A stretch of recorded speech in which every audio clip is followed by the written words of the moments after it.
Hey guys, Dustin Wynn. Hey, this is Scott Snyder. This is Paul Dini. And you're listening to Bat Force Radio. And you're listening to Bat Force Radio. You're listening to Bat Force Radio. This is Kevin Conroy, the voice of Batman, and you're listening to Bat Force Radio, so stay tuned.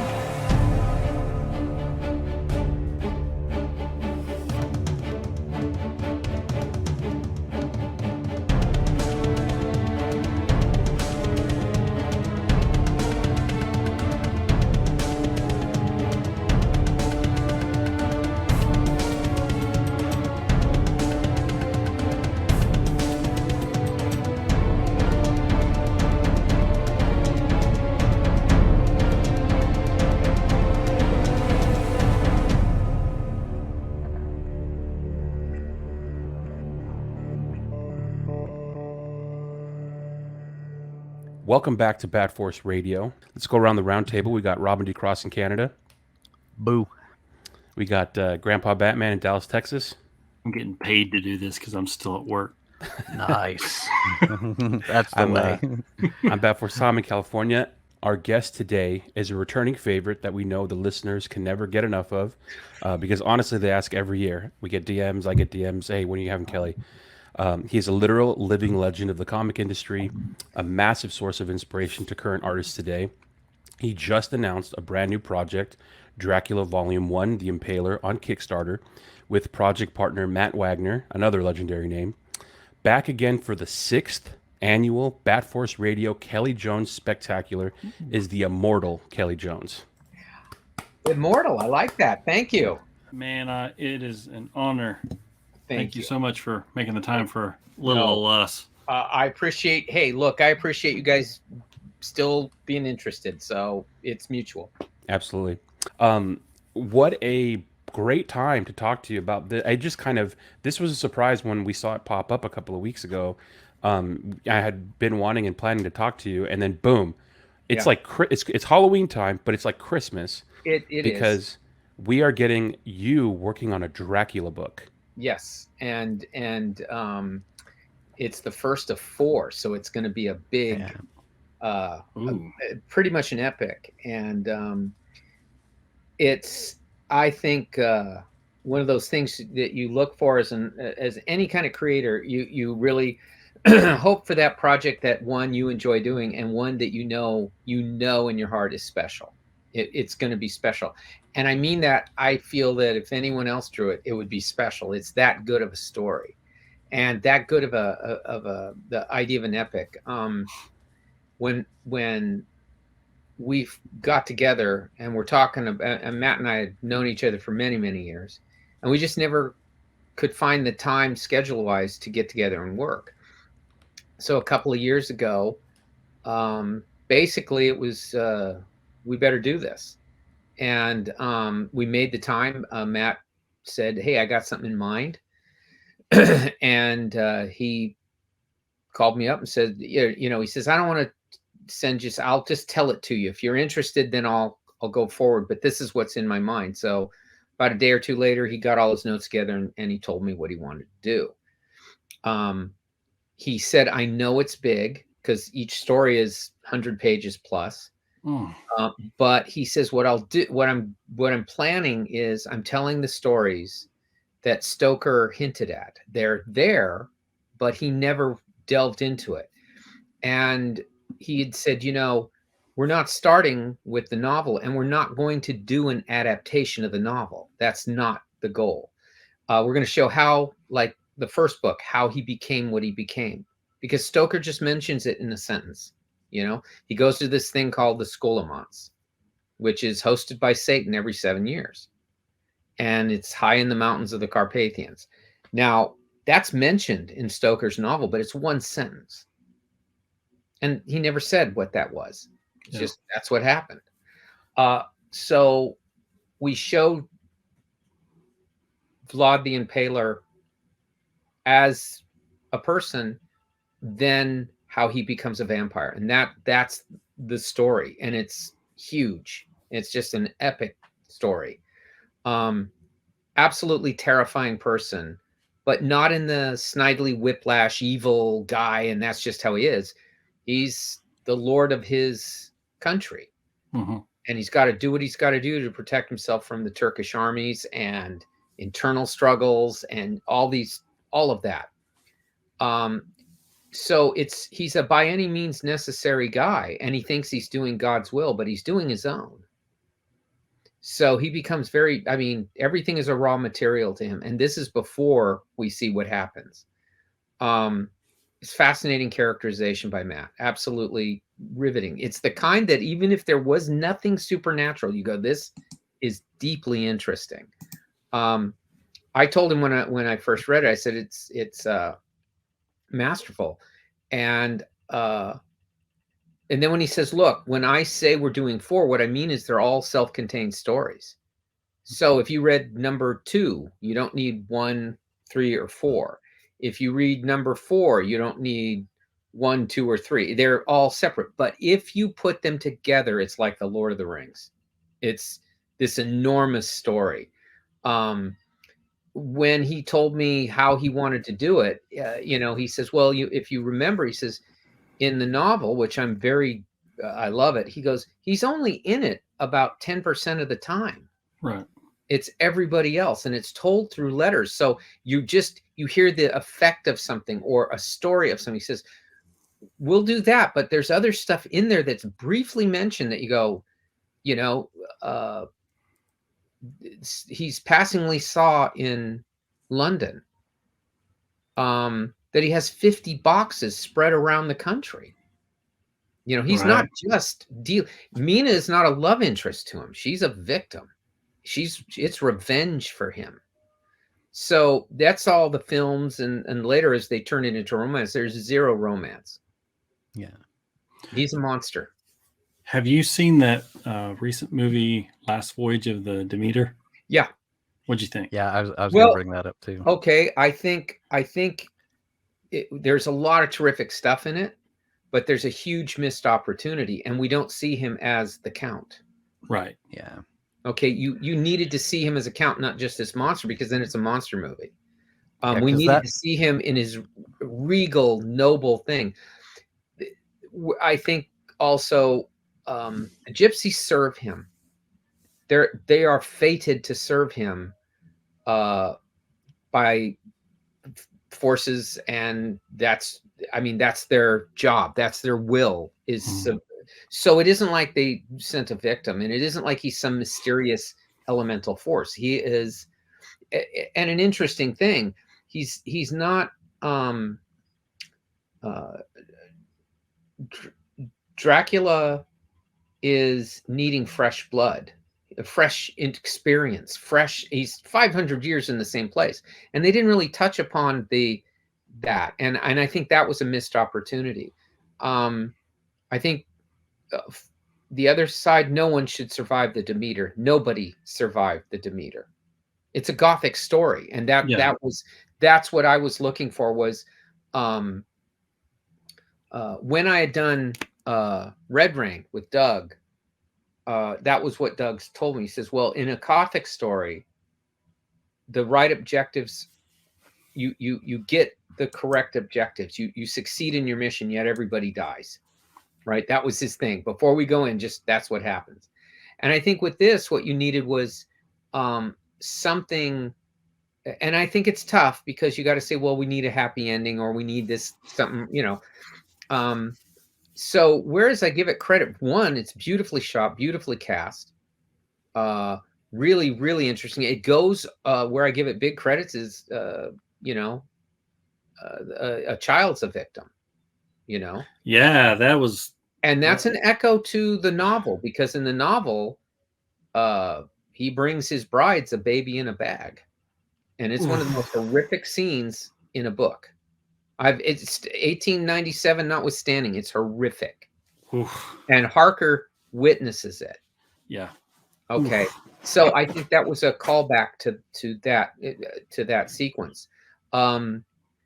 So at that point, I think you just needed to see him in his regal imperial self, and then he can become whatever he is. I love the giant boxes of earth, not just little coffins, but big, huge ones, because it isn't just a coffin he's going to be in. He's going to spread this everywhere. Yeah. You know, his idea is to be a plague upon England, and you know, that element. I don't like to. You know, I went there and my first thought, yeah, I was enjoy it. Would I recommend it? Yes, I would recommend it.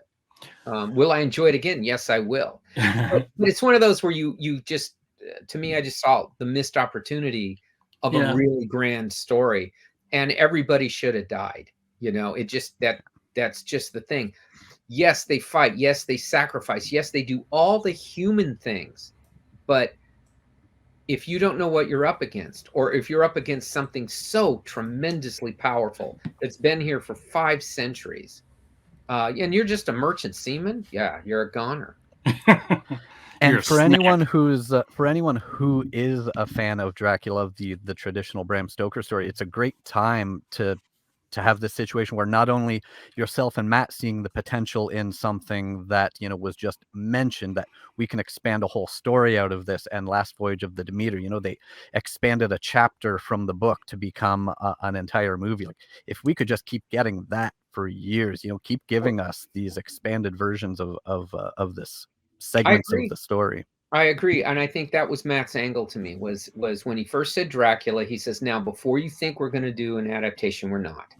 He says, there's so much in the novel that can be explored that's well before what happens in the events where he deals with Harker and goes to England. Harker's really not much in the book, and you know, he's at the beginning, then we don't see him, and then he has a few big moments at the end.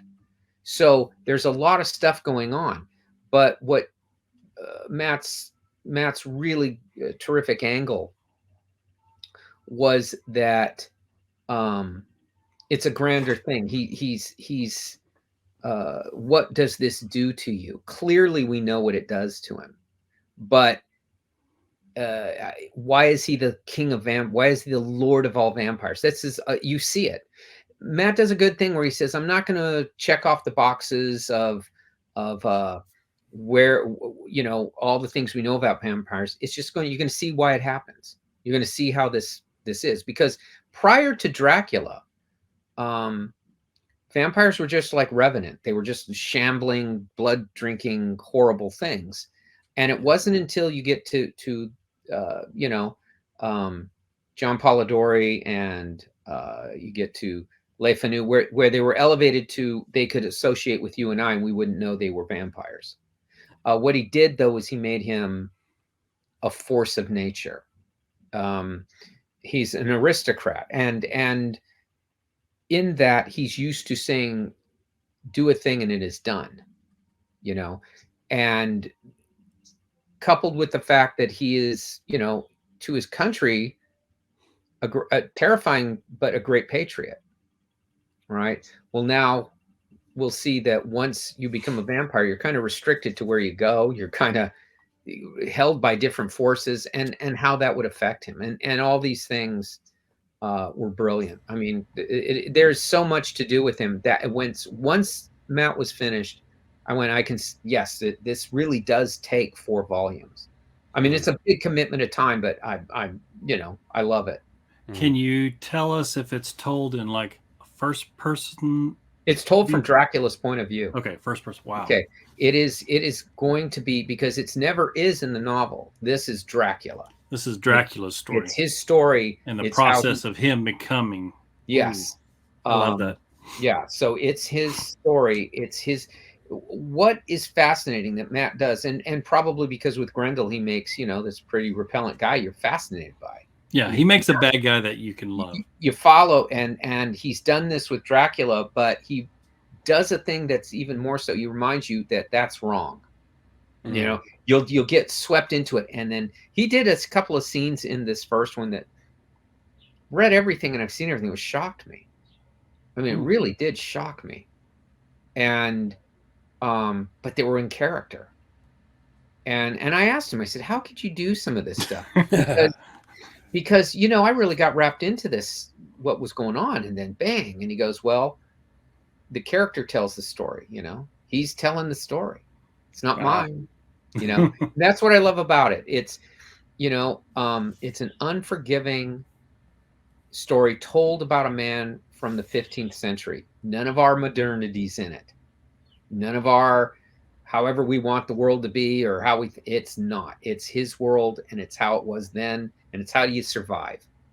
And that's amazing. That's refreshing a lot of times when you read, or when I read, like a comic that's kind of a period piece, and you get to disassociate what today's society and you can't do it. Everything, and this is a new slate, and you have to remember, okay, these things they say, these things they do, that's how it was. And it's refreshing. And what you have to do is realize, and I'm not saying in ours, but you have to do, when you do that, you realize, well, maybe some stuff was better then.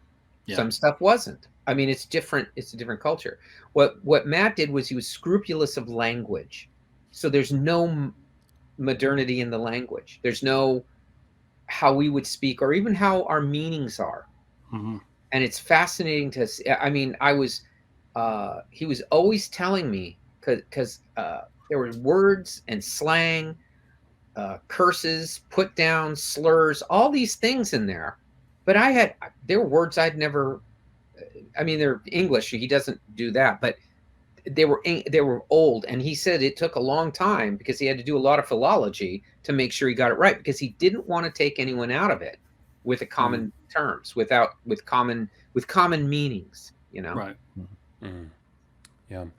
Hearing about his process a little bit, you kind of got the notes and the story, and you were able to kind of conceptualize where he was coming from. What was the process then for you to kind of put together what this would look like? Well, what did you start to kind of? If you're lucky enough to get a fully realized description on the page, they start visualizing in your head. I think Dickens once said, if you come up with a name, you can write them. It's easy if a guy's name is Scrooge, or if a guy's name is Uriah Heep. They kind of, you can see it.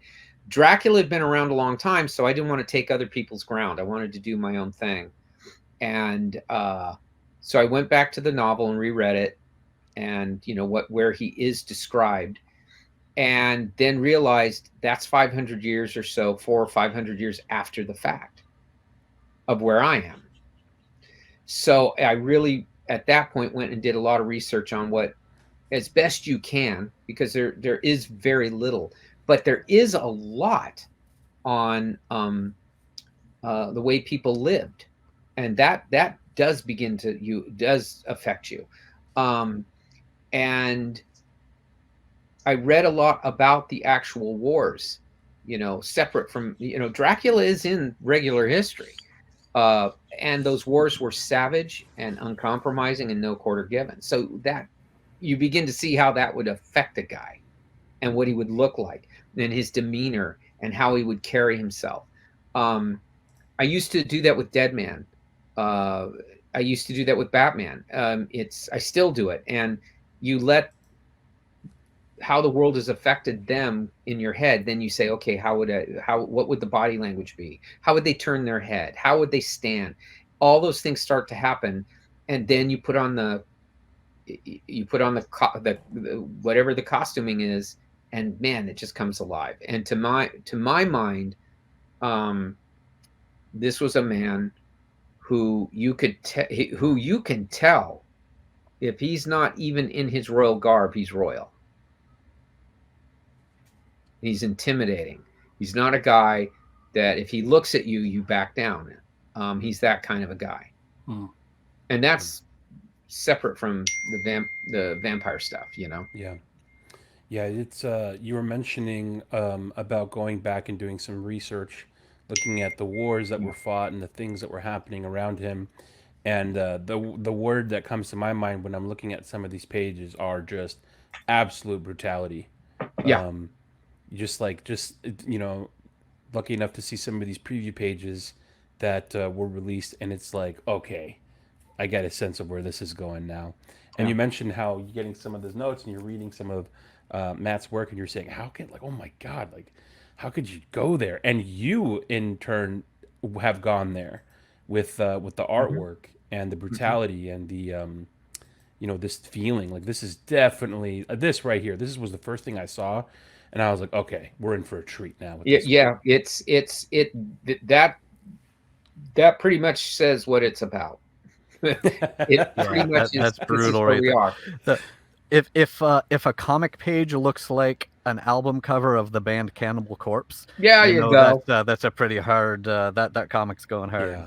There you go. I think that's part of the joy of doing a book. When we first like this, I mean, when we first did it, initially he'd said, well, we can there's mainstream publishing we can approach on this because we've done these kind of things. But as the process went on, I said, Matt, they're not going to go for this. I mean, there's stuff that we're not seeing here. They're just not. I mean, whoa. And I said, they're just not going to go for this. Yeah, and that's one of the questions I was going to ask, is with the reputation, the status of both of you in the industry, you definitely could have taken this to someone. So I wanted to ask specifically, why crowdfunding? Why Kickstarter? Because at that point, you look at it and you realize, especially with some of the subject matter Matt's handling, not just the depictions, but how the characters are, you just realize it's gonna, anything authentic is kind of frightening nowadays. So he wanted to keep it authentic, and he's thinking, this story of a 15th century guy. Part of the thing that's interesting is it's the 15th century, and medieval warfare, for example, was unbelievably brutal. All war is, but man, hand to hand, everything was hand to hand. Everything was where you could see a guy in the face. So that's how they treated everything. It wasn't just Dracula, it was everybody's kind of like that. Especially in Eastern Europe, when they're fighting not just dynastic battles, but religious battles as well. They become savage, and he wanted to not give to, well, maybe you went too far, maybe you can't say it. And that's just, I mean, I started bringing it up to him that maybe that would be the way to go. Just for the sake of telling the story exactly how Matt wanted to do it, because I would read it and there was no other way to do it. I mean, to me, it had to be what he was saying. And I can go off on my tangents and do all the things I do.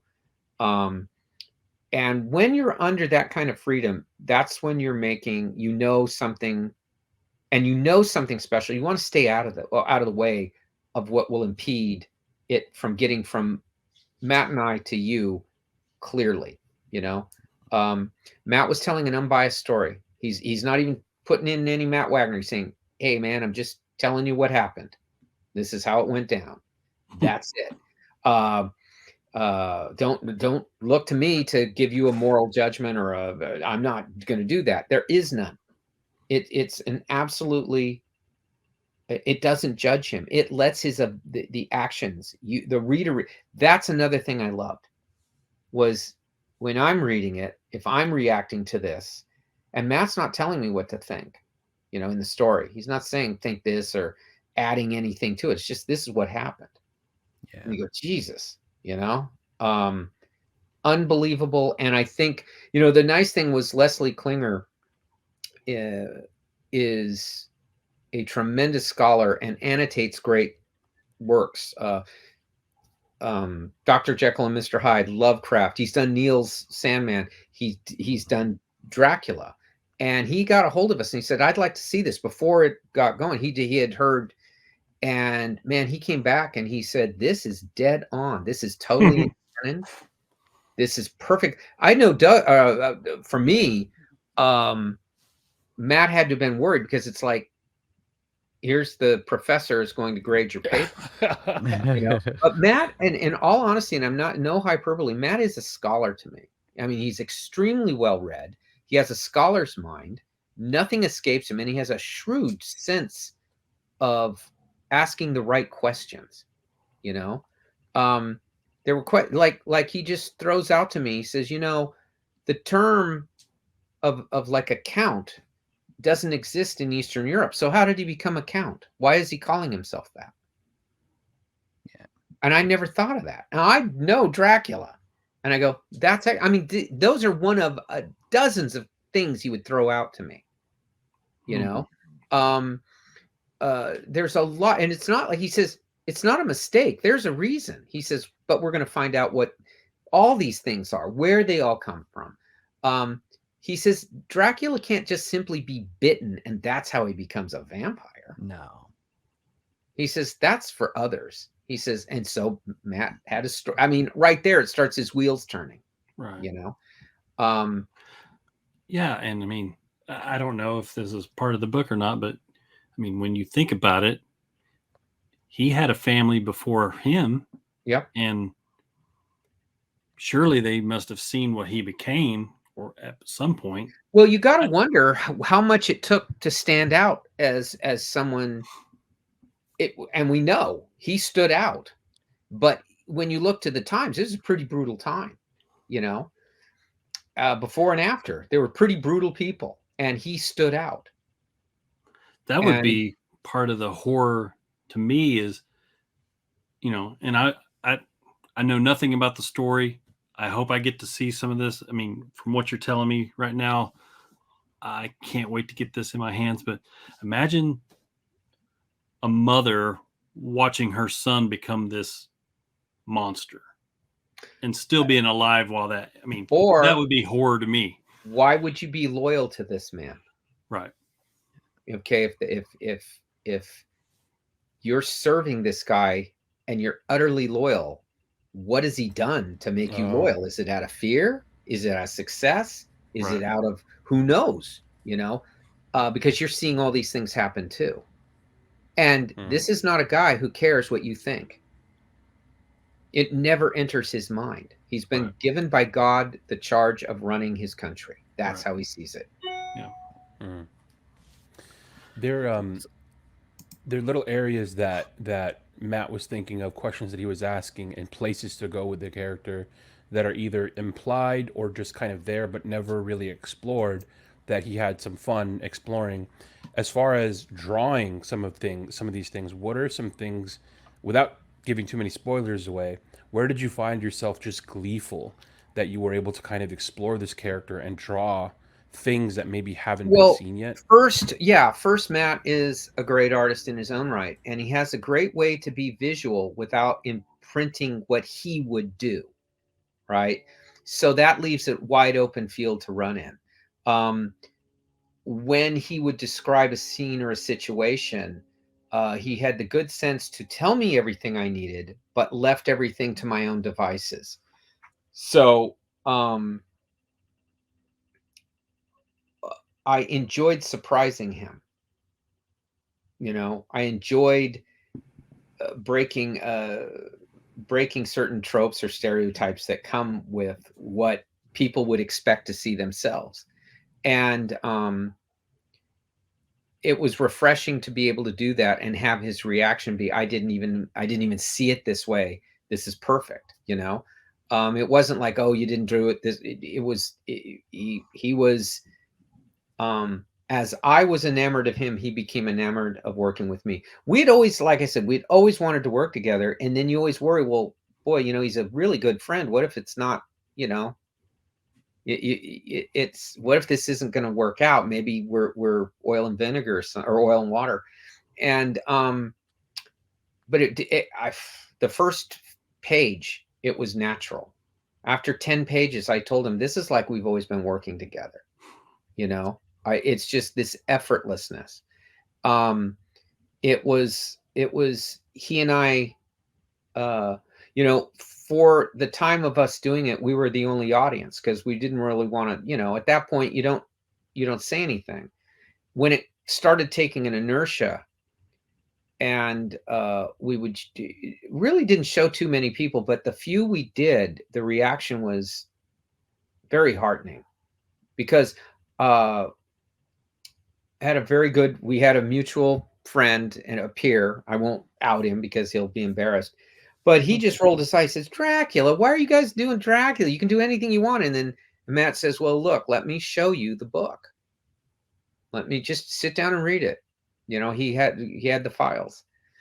And he's become this fella's become our biggest supporter. It knocked him out. He could not, but I didn't know this. I get this thing out of the blue saying, look, I'm not going to tell anyone. Matt showed it to me. Oh my God.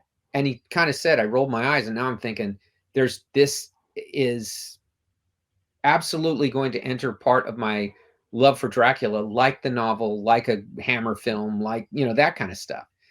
And that was very heartening because he's a pretty impressive creator. And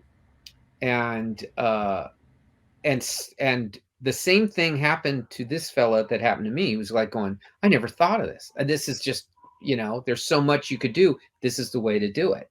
And so that was one of those things where, I've been personally happy, but kind of surprised at the reaction to the art because I didn't, so much Dracula stuff done, but I have not gotten a reaction like this for a long time. It was pretty impressive. Yeah. It has been very impressive. In order to, I guess, envision the story and all that, I mean, were Matt's scripts pretty in depth, or how would you describe the scripts? I think what Matt does is he so stresses characterization that the dialogue is perfect. When you read it, it helps you put a page together, or the panel together. He will describe where they're at, what's going on, and that kind of stuff. But he doesn't go too much further than that because everything is there. They're in the place, the setting, the time. He'll let me know all that stuff. But you can tell where I could tell he trusted me is, a lot of dialogue. It's what's between the lines. It's what's going on between the lines of what they're saying. And that's skillful writing because if you can read that and understand it, fine. Matt also does a thing where he doesn't take the same, I can draw something contrary to what they're saying and it all goes together because you need those two things. It doesn't have to be write a thing, show the same thing. It's they're saying whatever, I'm drawing what the scene is. And since we understand what the goal of the storytelling is, you can get some pretty compelling, frightening shots. Superheroes basically say a thing, show the same thing, react to the thing, you show it, and that's fine. Horror has very different tropes to it. It's all tension. It's all building up to through that tension, through atmosphere, you build up to the release, and it's all beats. It's all real beats. It's not a false drama. It's not a guy, all I'm really dour about something. It's not.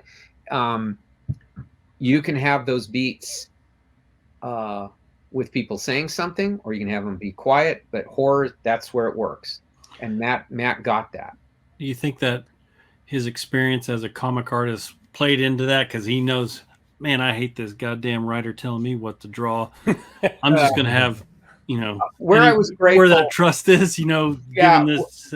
I'm dealing with Kelley effing Jones. I'm going to. Well, that's I'm grateful. That's pretty much what he said. I don't have to tell. He typically writes his own material, writes and draws his own material. Right. So when he came to it, he says, well, I don't want to draw it. If that was the case, I would do it. He says, right. I just want to write this story, but I want what it is I do. And great comics are great collaboration. Mm-hmm. He had a great suggestion of getting Jose Villarrubia to color it. Yeah. And if you see these things, they're absolutely neon colored. And it's how he sees me. And he had said that I was a big fan. I am a big fan of Mario Bava's Black Sunday and Suspiria. So is he. So he says, that's how I want it lit, because you've already done all the darks. You've already got all this beautiful rendering. I want none of it hidden. I want none of it. And he says, and he's right, because he's a great designer and artist himself. He says it becomes more graphic, and not so much even in the depiction, but the images, the graphic nature of comics you really see. And he was right. I mean, the first times I saw what was coming in, I didn't really have notes for Jose. Jose understood it when we spoke to him, and damn, if he didn't just nail it. But Jose is a great artist in his own right. I mean, he's just been finishing. He just finished restoring the colors to Wrights and Swamp Thing, and restoring the colors to Corbin's work for Eerie and Creepy. And they're brilliant. I mean, they're painstaking, but they're gorgeous. And in both those cases, that was kind of the philosophy there too. They're very bright colors. But what I like about it, you guys, is it's classic comics. It's not airbrush effects. It's not overly done. It's almost like 4-color, primary 4-color on heavy blacks, like if it were the way they used to print them. Since it's been so many years, decades since people have seen it, it looks brand new. And that's why I think it's striking. And it really, the two of you work together perfectly. I want to go back to the one page here. This one in particular, that face behind the hood. Yeah. Everything, the darks and the brights, the way the colors are working with it, that particular panel looks 3-dimensional. Yeah, it does. And that's to the credit clearly of Jose, but Matt's designer eye. Matt had said these things. He would see these things while I was inking them, and he goes, I don't want these things harmed. He says, I want this all brought out. And I agree. He says that it's, sometimes, and I can liken it to film this way, a great color job, a great colorist is like when John Williams scores Jaws or Star Wars or something. You watch it without the score, and it's, okay, it's fine. Yeah, the score, and all of a sudden it all comes to life. Builds that tension up. Yes, and that's a necessary element to it. Stanley Kubrick, who I love, would do this thing where he would marry sound and music to an image, and it's very discordant, but it works, And so what Matt's idea was, this is so contrary to the way it's done now, but it's how it always was done, and I wanted how it always was done. Very brave decisions, and he was right. And that uncompromising way that the two of you have been able to do this is all the reason you needed to go the crowdfunding and self-publishing. Well, Matt's always been a real indie guy, and I've always been very indie within the mainstream. So we were always being ourselves. He made his name on the forefront of indie comics and doing Grendel and Mage. He's always been that almost underground but mainstream kind of guy. I mean, it's why his stuff is so powerful, because he didn't have to answer. And for me, I've kind of done that within the mainstream by what I do with Batman or Sandman and such. And it's frankly the only way we both know how to do it. But it works, and it does give that kind of power that you need for something, that you will not see the same things because we don't know how to do them. There's not a standard comic book look to it. So it will feel like what we want, and it will be that kind of anachronistic, eccentric, cool thing that you want. The bottom line is Matt writes in a very literary style with a lot of pulp sensibility. I was telling him, I said, I liken him to like the old Roger Corman films, or people who work for Roger Corman, Scorsese and Brian De Palma and all these guys. And he says, hey, you can write and direct and produce any kind of movie you want. The only direction I'm going to give is every 10, 12 minutes, I want someone naked, someone dead, violence. I want something that the audience goes, ooh, right? But anything you want to do it. Right. And because he was knowing he had to keep people interested. And I always tell Matt that, and Matt says, well, yeah, that's the good stuff, right? That's why we all come here.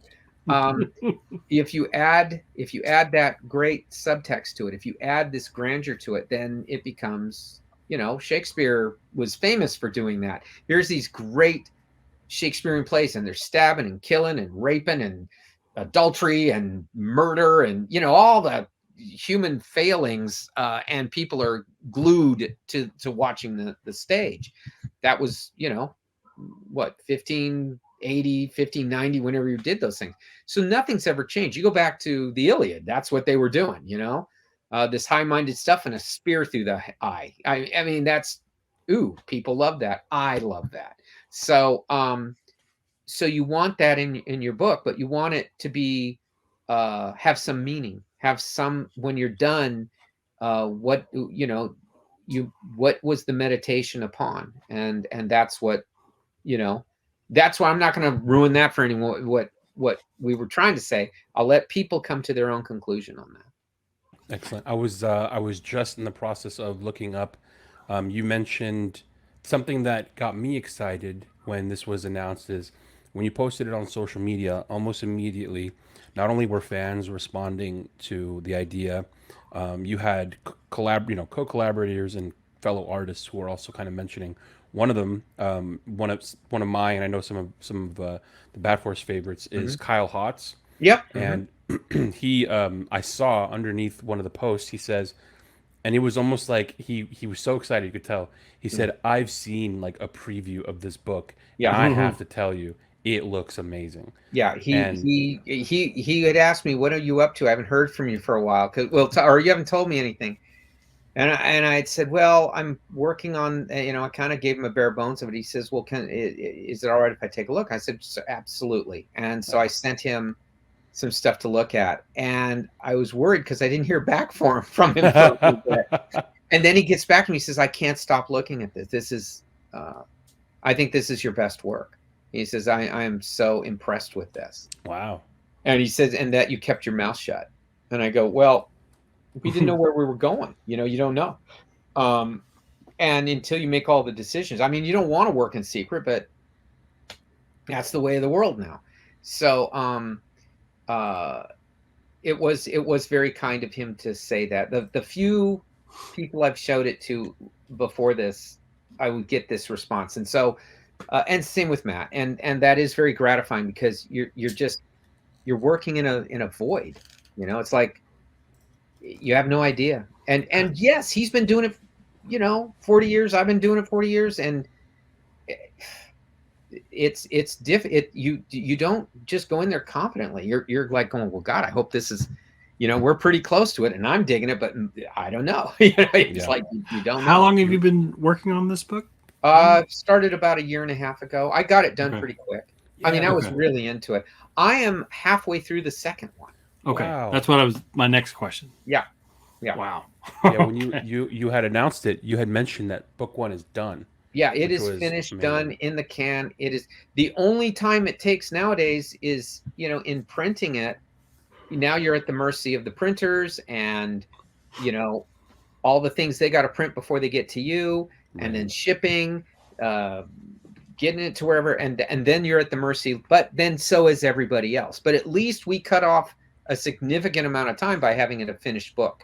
Right. And I told Matt before when we started this, I said, I don't want to announce until I know we're done on our end, and then you can announce it. And then that way, no one has to wait any longer than it takes for the physical printing to happen. And on the physical format, what is the format you have published right now, or will be sold? We're going to, there'll be, it's hardcover. Nice. It will be one with my cover, one with his cover. There'll be a portfolio of art, if I can remember. So you can buy one, you can buy the other, you can buy them both. You can buy them both with the portfolio. You can just buy one with a portfolio. That's kind of how we're doing it. And certainly as we go, we have other things in mind that would be standard size, or it's going to be a kind of like European size. It's a little it's a little wider, right? Yeah. So we could get more stuff in. And Matt, being a designer himself, he says, "I want it to look great on a bookshelf." Yeah. Are you drawing on the 11 by 17 pages right now? Yeah, but at a different size. So they're a little like more square, but they're big. I mean, it's big art, and so it will fit the book. It's made for some really, really good ability to design. Excellent. So it's like a European album, like a Mobius thing or something like that. Yeah. The print portfolios that you have include some black and whites. I mean, we love the colors. Obviously, we're talking about colors and how I believe it's it creates kind of like a symphony for the work. But we also love, as I like to say, the nudes. And yep. And I mean, this is something that you tweeted, and just looking at how gorgeous that looks, that's all you right there, and it looks absolutely phenomenal. Well, thank you.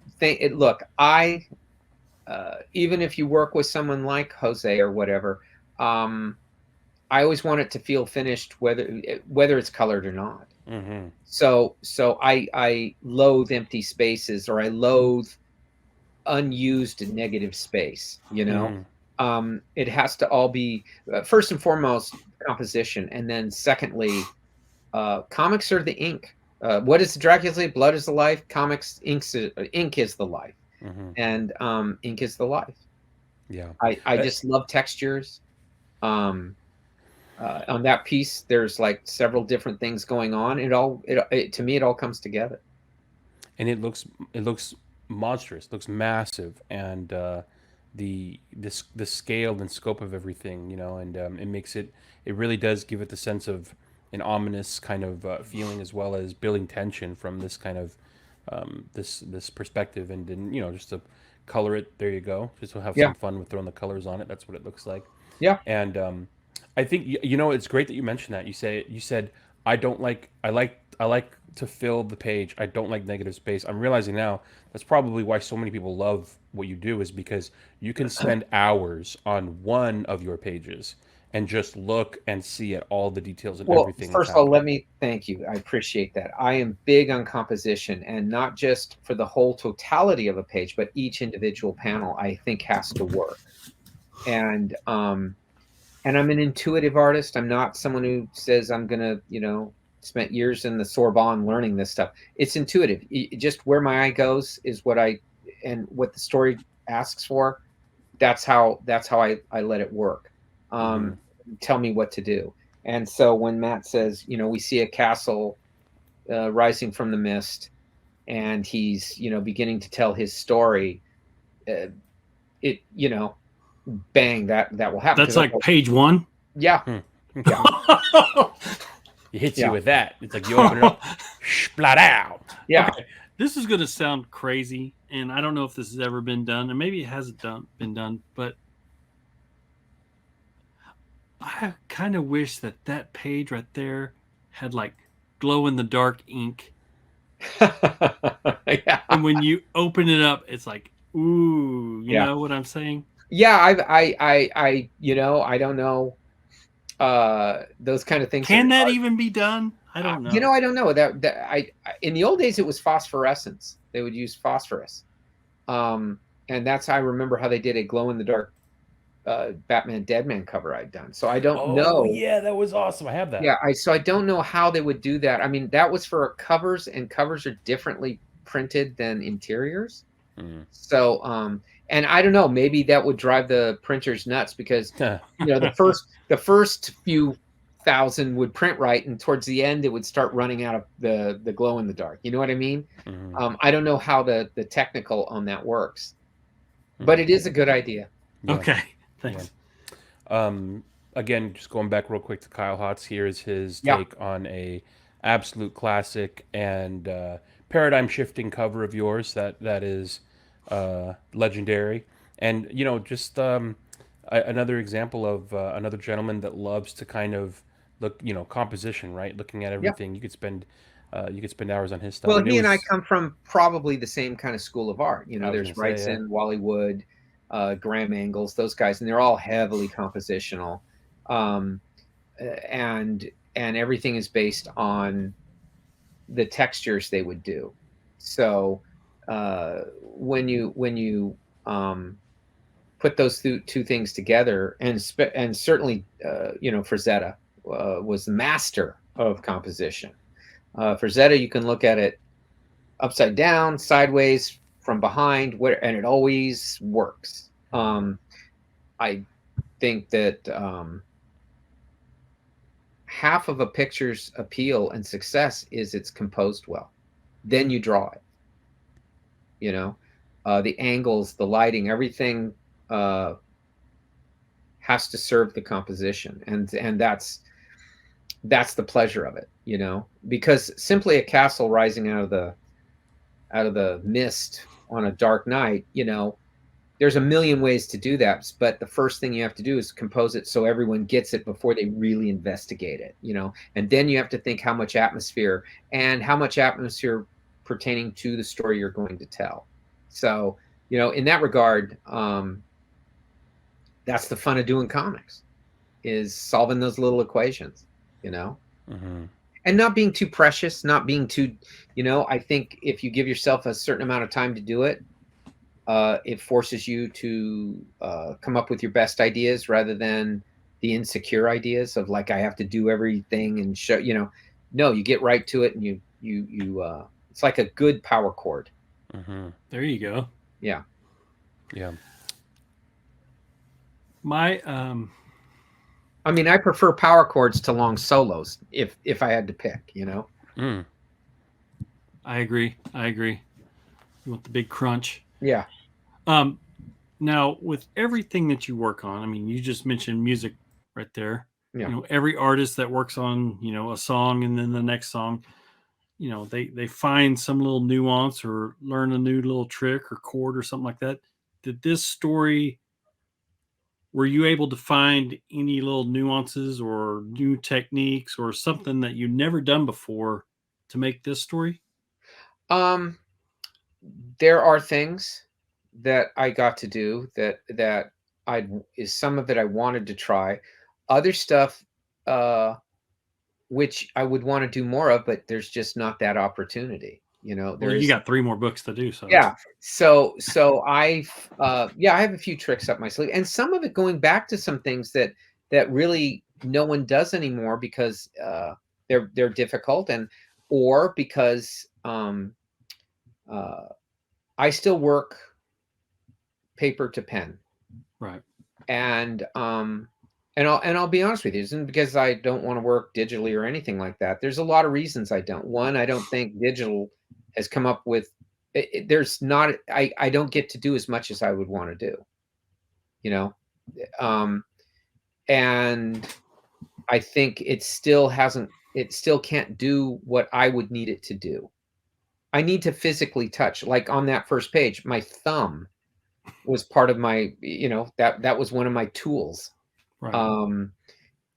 There's certain things that a brush or a pen will do that you have to get it to that point where it's running out of ink, or where it's almost got sometimes too much ink, but you need it to do certain things.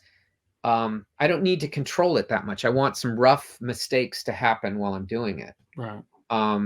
I think using music again, it's John Lennon's distortion. He invented it to get something he couldn't get, and then everyone loved it because but now it's hard to get distortion because everything's controlled in a computer board, and so you have to physically still go do that, and it's that kind of eccentricity or that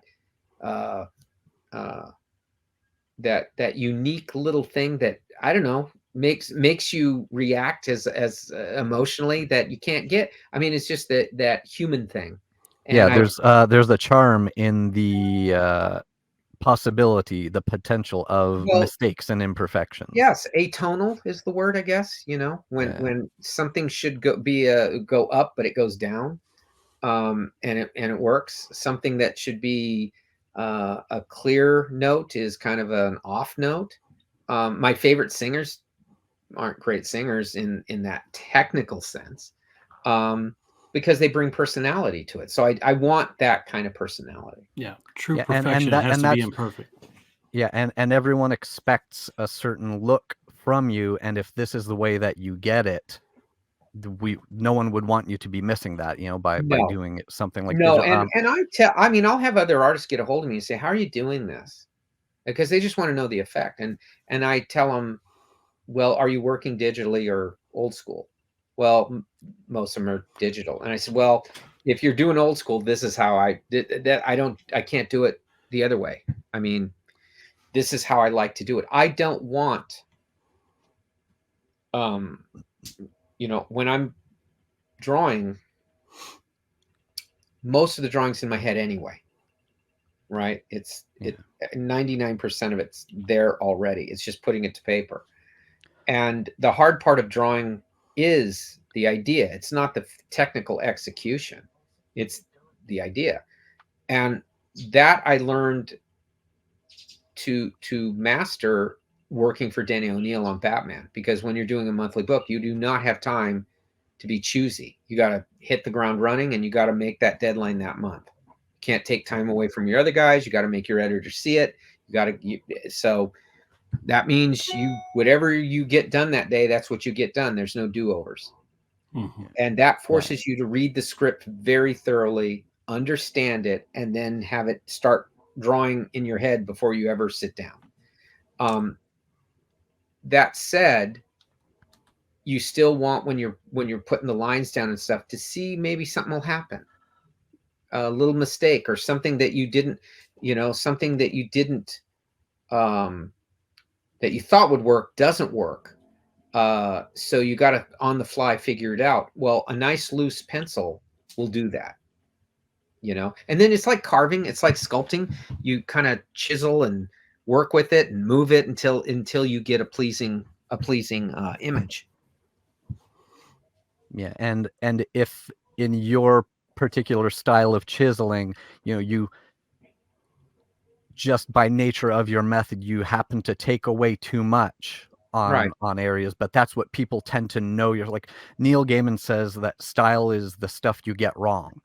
Yeah, and, he said, like, if it someone can come from mistakes, I would say style is you solving your own equations.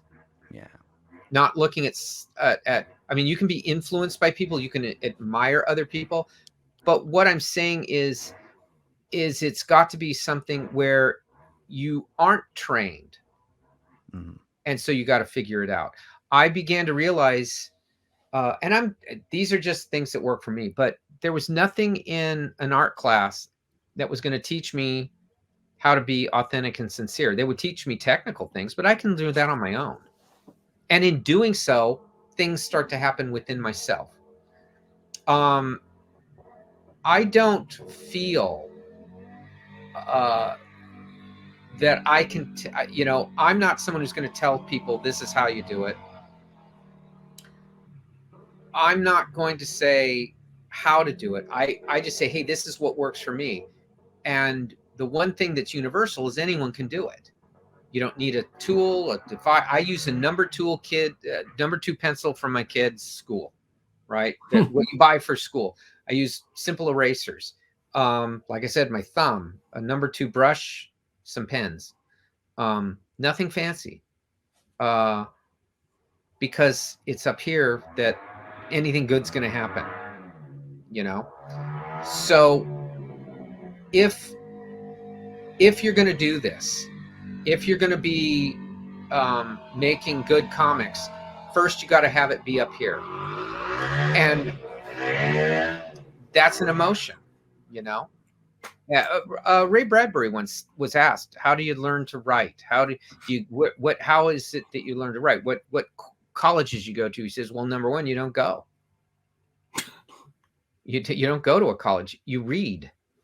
You read and you read and you read and you read the things you love, and then you examine why are you loving it." Mm-hmm. And that's because you're getting emotional. Wow, this is getting you. He says, "I can guarantee you the guy writing it was writing with emotion." And he was right. And then and emotion's it. That's the real key. Where do you get style? Emotion. Where do you learn that, though? How do you hone that? Through production. Doesn't have to be perfect. Everything you do just comes out. And goes to paper, but you have to do it a lot. And then all of a sudden you begin to get rid of the things that don't matter. And you learn to quit being insecure. You don't say, I hope someone likes this drawing. You say, they will like this drawing. That's not an arrogant thing. That's how you get it on paper. And that's how you're strong in your style. Then if someone says, ooh, I don't like it, you go, that's okay. Because I believe in what I'm doing now. I'm inventing my own language, as it were. So that's the compelling nature of art, is that person figuring it out and me responding to it. Comics are personal. I mean, they're very personal, and I don't mean just creating them. I mean reading them. You're by yourself when you do it. Right. It's in your head, you're hearing it all. It's a silent medium. So you want to keep it that way. It kind of reminds me like what you were talking about there, and I don't know the name of this experiment. I had to read about this at one of my training meetings for work, but the experiment took 2 sets of students, and I don't know how many students, maybe like 10 in each set. And one set of students were given the task of make this, let's say they were whittling, whatever, make it as perfect as possible. And this other set of students was make as many as possible quickly in a set amount of time. Yeah. And what they found out was that group B that had to make the most, they actually started making the best because there was more repetition. Yeah. Versus this group that was taking their time, slowly trying to be well, perfect. you remove intuition by trying to be perfect. Right. And this group over here was, they were doing it so quickly that it became natural, and they became better. Yeah. Well, production is exercise. Right. That's all it is. It's like if you work out, you get muscles. If you produce art, you begin to be an artist. You just don't think thoughts and want to live an art life. You actually get something done. Right. All the great people that do art, whether it's film, music, whatever, they're always described as they're always working. I have to do it in a way, for me, where I only do it in my studio. I don't do it outside my studio. I don't draw anything really outside my studio. I don't carry pens and pencils, and I don't even talk artistically, and I don't care to. But in my studio, that's where I do it. That's where it recharges a battery on the one stand.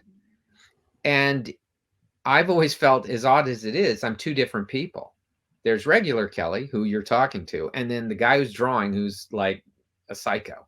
Regular Kelley with a horror museum in the background. Yeah. I mean, I build my studio to be that place, which is a comfortable atmosphere. Yeah.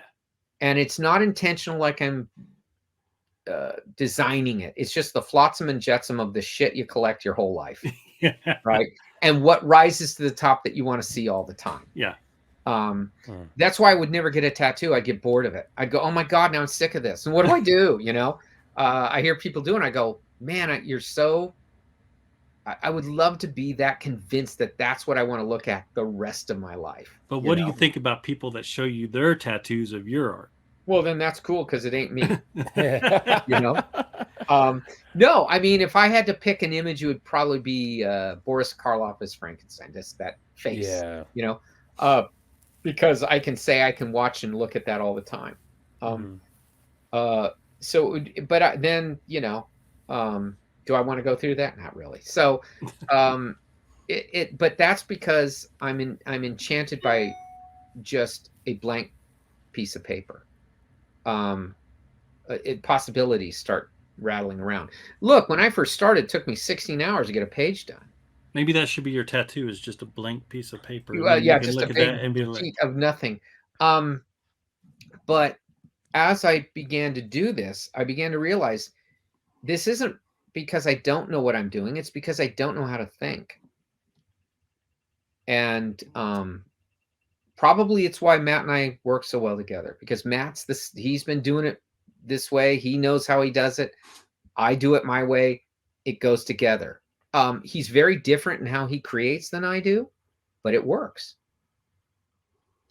You know, it is chocolate and peanut butter. Is that what it is? I mean, you know, it works. But we have a lot of the same interests. We love the same horror. We love horror films. We love scary stuff.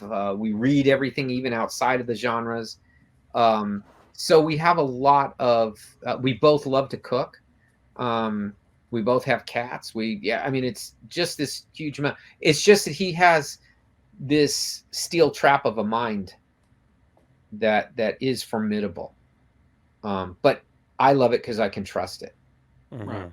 And I'm the emotional one. He's more of the practical one, you know. But that translates so beautifully to paper. I think it does. I truly think it does, and I think you want your writer to be practical. You know, he's thinking about how everything should work, what rings true, what doesn't. Not just what feels good, but what's correct. I get that. It's the way it should be. And you want your artist to be a little bonkers. Unhinged. Yeah, that's bonkers. The best. Right. Yeah, because there's stuff. There was a thing he's going to put in the book, and I was very flattered by it, but it's like, wow, you want to do that? And he said, there was a few pages you did that were perfect in what I wanted, but it is not what I described. And I want to show my script with your pencils and just why how your brain works. Oh, nice. And I went, and he really, only another guy like him would see that, would be able to explain it. Because when I read it, because I said, well, what extras? Well, we'll have some stuff in there that's typical. He says, then there's a few things he says I'd want to see. He says, and I want people to know how our collaboration works. And I think it's really cool. It's a really, really terrific process thing. And it's very brief, but man, what he showed is okay. I mean, at the time it seems natural to me, but I'm so close to it. When he was saying, what he wrote, what he was thinking for all those months, and then it comes back to him and it was like, holy crap. And, and I went, oh, okay. Yeah. Okay, that's good, Yeah, way better than maybe what I had. I wanted it not so much, he and I are the only ones. I want you guys, when you look at it, go, oh my goodness, that's okay. Or just say, wow, that's different. Not for the sake of different, it's just natural. Does the book have like a foreword written by anybody? Or no, I think what it will have is kind of a classical feel. It will have end papers. It will have certainly it will have our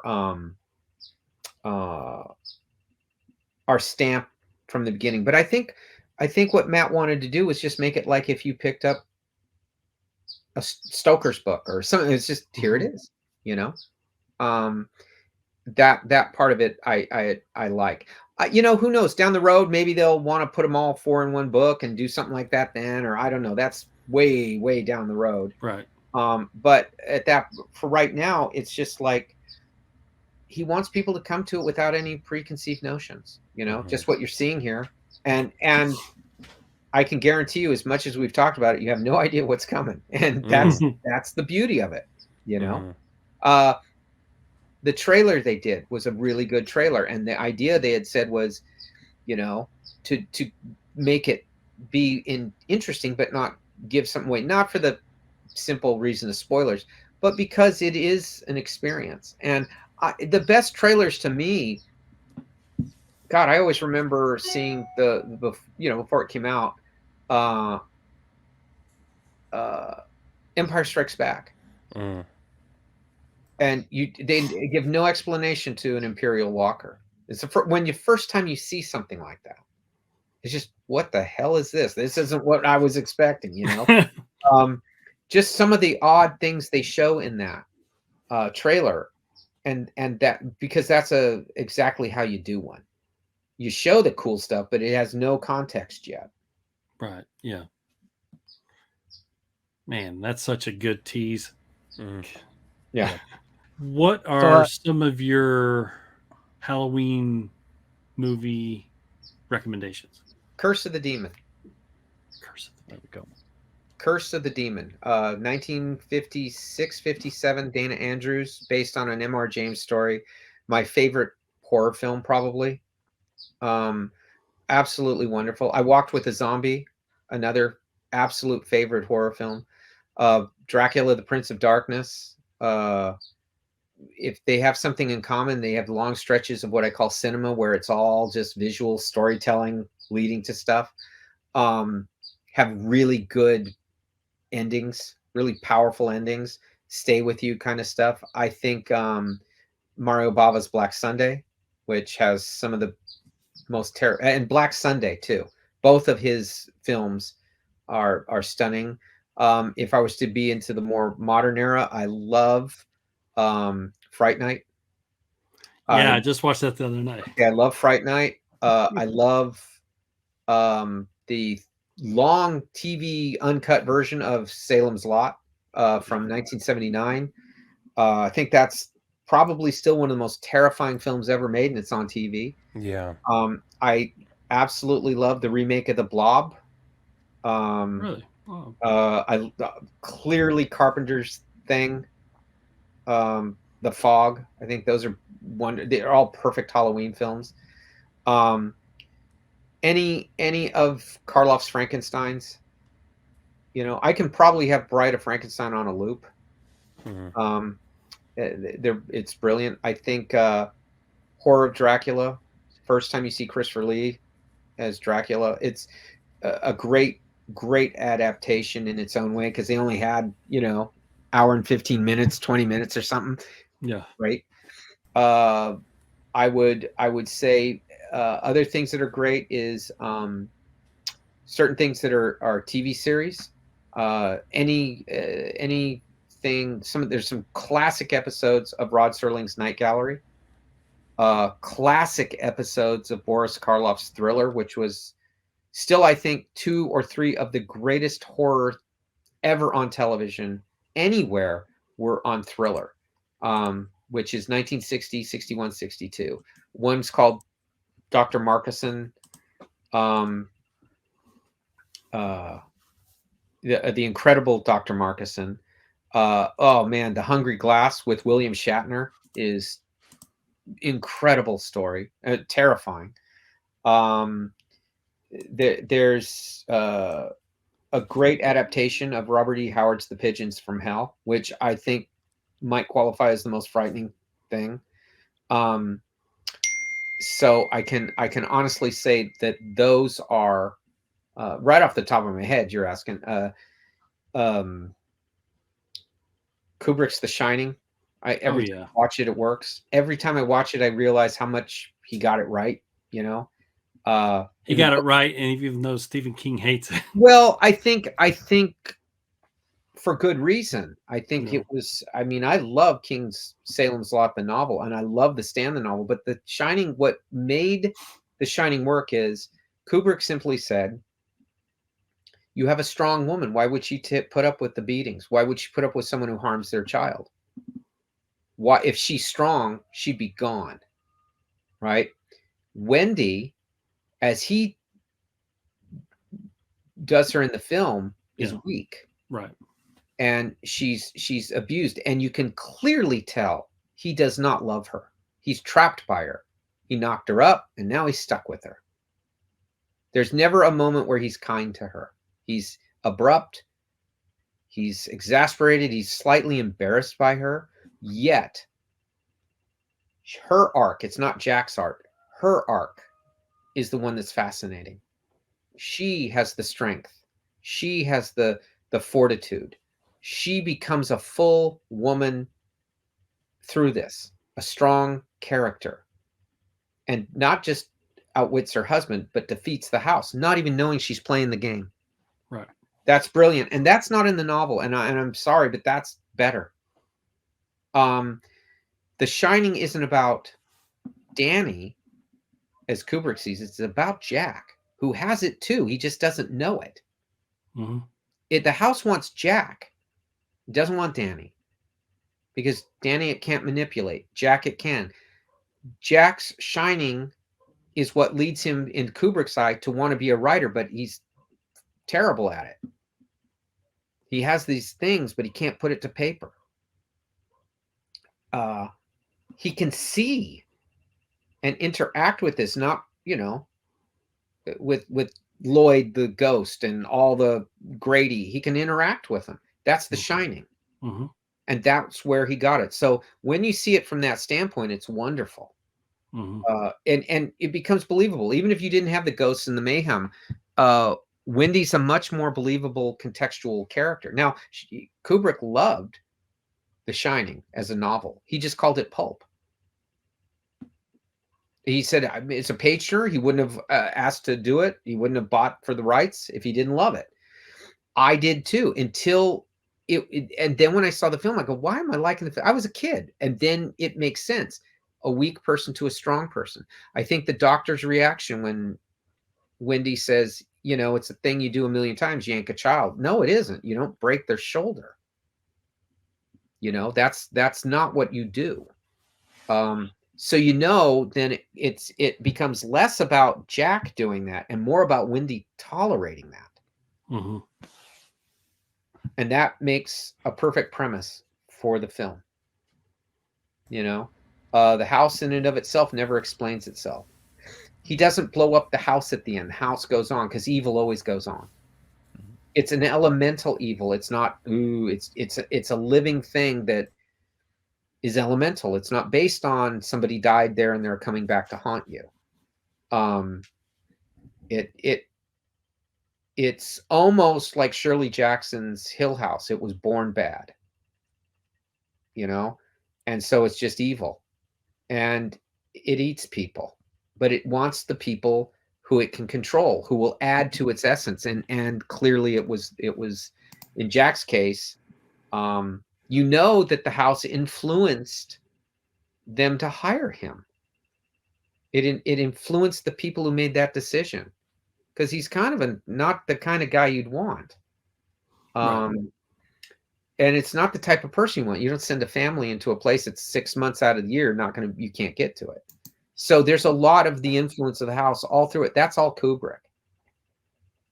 And that's a lot more interesting.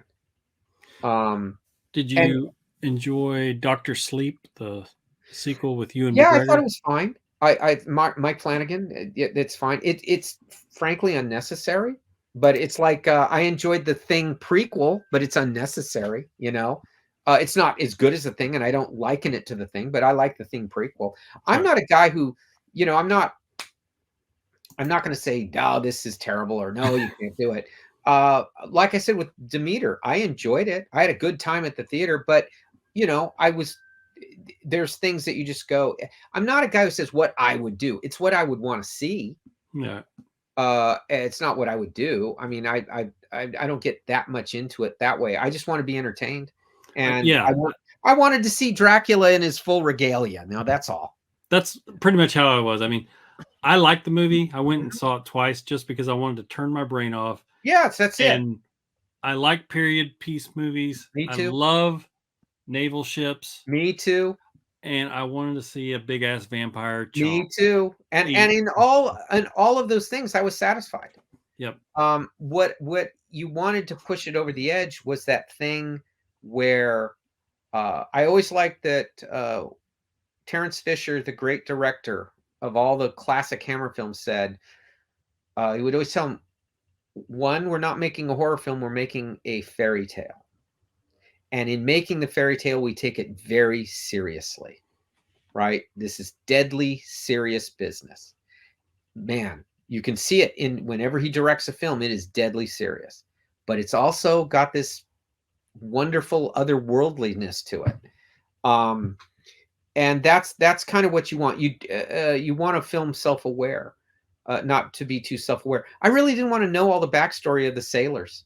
Yeah, I didn't really care about that. I was waiting for them to be quiet and then get to what their job was, to get to one place, to one port to another, shipping things, right, satisfying the captain so he could the shipping company would be pleased and they all get their cut. Kind of like Moby Dick, you know?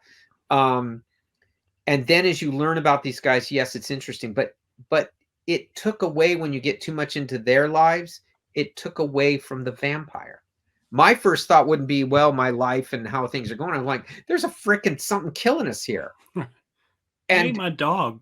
And the guy comes back. The guy we thought was dead is coming back. Yeah. Okay. That's not a mystery to people of that time. They knew exactly what that would be. Right. Okay.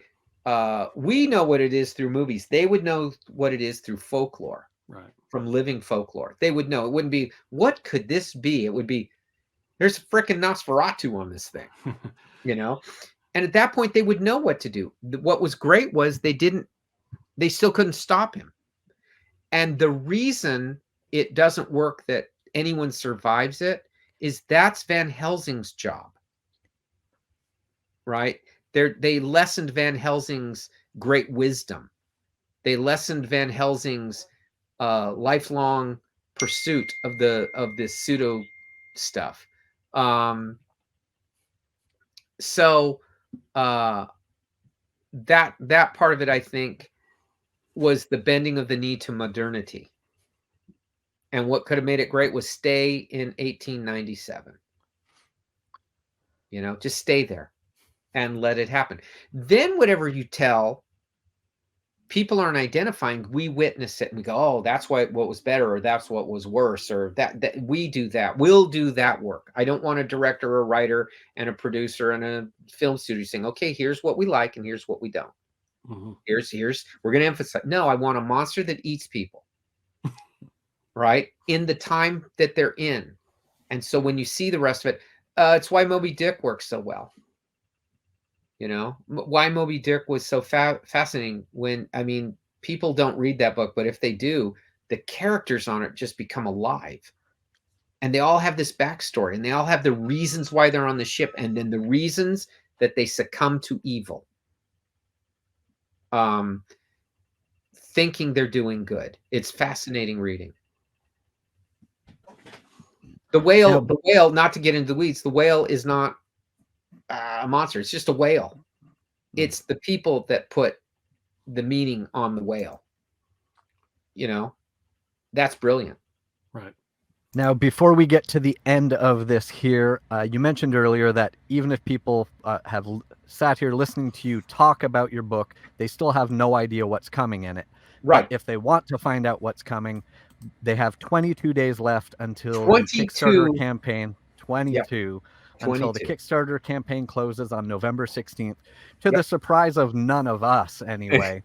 The campaign is already well more than funded. It smashed that. Look, I am absolutely floored by that, and the amount of gratitude I have is I can't believe it. I you know what?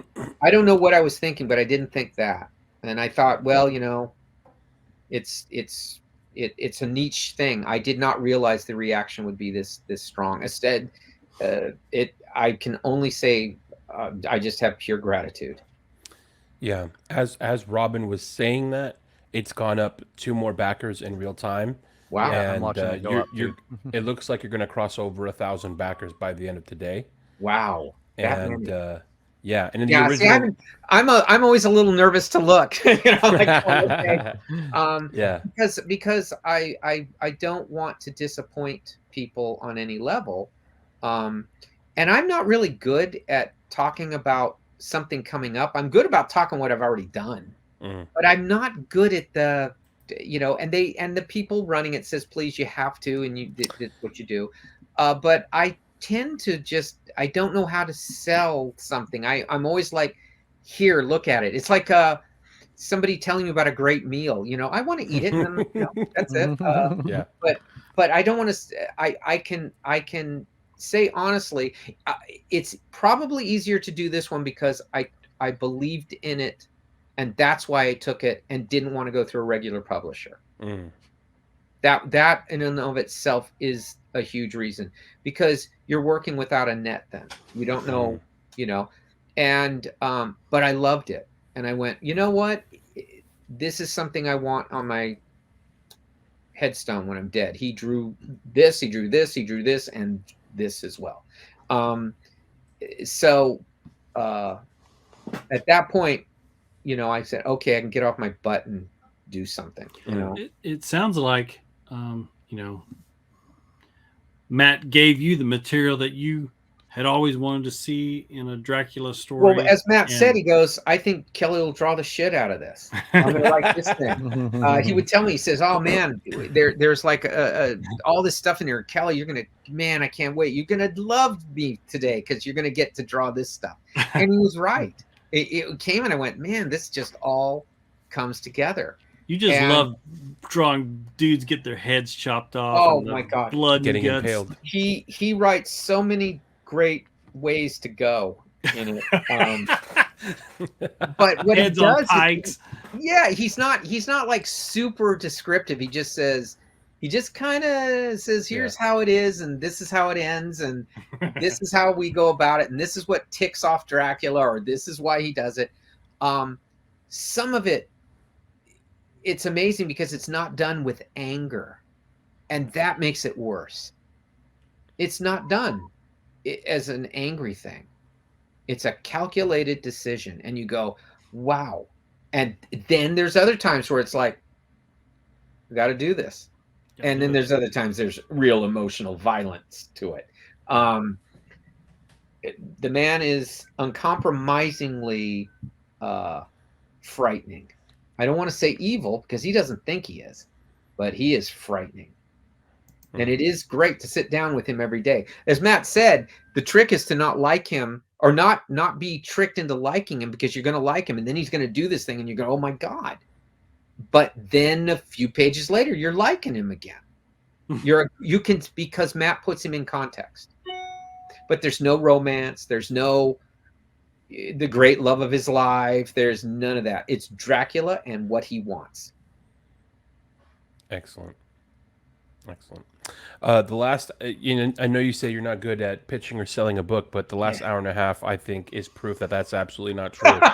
Because we loved hearing all about it, and it hasn't come out yet. Thank you, Tom. Thank you very, very much. Absolutely, yeah. And this is you've done so much work already with monsters and horror, and the fact that this is something where you are unleashed and without bounds and without compromise is probably the most exciting part about it, is that you were born to draw something like this, and to know that there are no limits and no boundaries with it is even more fun to think about. So we're more than excited for it. I appreciate it, and if there's one thing I'm confident in, I know it will still surprise you guys, because it did me. Very, very cool. And the best way you can always tell is, I had it said, if you have time, for the people who haven't time, is you get away from it and you do it, you go on to other stuff, do whatever. And I was done with this, I want to say last spring, right? Then it's all putting things together and getting everything to where they want to feel comfortable in. You have to get all the business end of it, like how lining up printers and paper quality. I mean, all the dry stuff. So about 4 or 5 months later, I sit down to review it before they're going to do what they do, and it knocked me out. I mean, it genuinely knocked me out again. But then I'd rested. I wasn't involved in the every day-to-day thing, and at that point, I went, okay, then I can mention this. I can do it. I mean, they'll send me stuff to say repost this or whatever, and I do, because each one will be different, or at least show different stuff. But I'm always a little difficult for me to do that, because I tend to want to recede to the back and let the work speak for itself. I don't want to speak for the work. I don't feel you can convince somebody to like something. I think they will like it or not, or convince themselves, or give you a chance. But this one, I'm going, okay, I'm pretty much sure this is going to entrance people and be that thing that is within canon. We're not doing something new with him. We're doing something that everyone's forgotten with him. And he's a lot more frightening, that forgotten Dracula, than the one who's romantic, and he's not. And I love the romantic one, don't get me wrong. I love but this is new, but it is the guy. So that part was fresh. That's why in drawing it, I didn't feel like I had to do shtick that we all know that I love. I love my tropes. I want my James Bond to say shaken, not stirred. But I also want my Dracula to say what beautiful music they make. I never drink wine. I want him to do that. But I want this guy to say it, not the romantic guy. Beautiful. Beautiful. Anything else, guys, before we let Kelley go? Well, everyone just get in there before November 16th. You can search Dracula the Impaler. You can search Matt Wagner or Kelley Jones. You can search Orlock Press. You'll find it on there. It's easy. We'll put links to the Kickstarter campaign everywhere that we post the episode, every platform. There'll be links. So don't miss it. Don't run out of time and miss the boat on this. Thank you very much, you guys. I truly appreciate it, and I'll speak for Matt. So does he. Oh, thank you for making the time. Kelley. You know, it's always an honor. And thank you. And here's to the 7th annual next year, right? Okay. Yeah. Okay. This is one of our proudest things. Yeah, it's like a telethon. We have to do it. Yeah. Exactly. All right. Thank you so much, Kelley. Have a great one. You too. Thank you. Happy Halloween, everybody. And to You you as well. All right. Bye-bye. Bye-bye.